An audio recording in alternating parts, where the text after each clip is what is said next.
Kako opisuje autor, knjiga Šetač u stroju je roman o protestima, pomalo ljubavni roman i saga o prijateljstvu, u kojem se značajan broj Piščevih prijatelja prepoznaje i poistovećuje saradnjom dijela.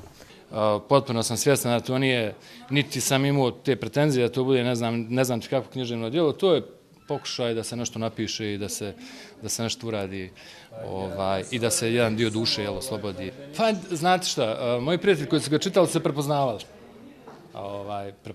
Prepoznavali mene, prepoznavali sebe, prepoznavali neke situacije kroz koje smo prošli.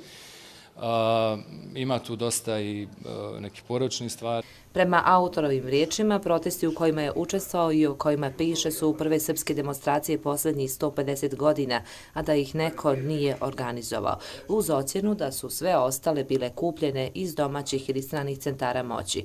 Ali kao što u knjizi ne postoje slučajnosti, tako i sama promocija ima svoju simboliku.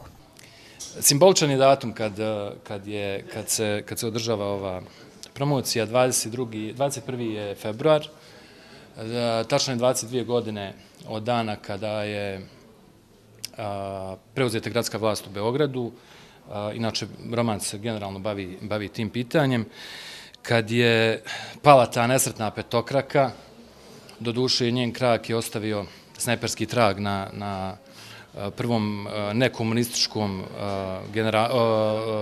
gradonačelniku Beograda, gospodinu Đinđiću.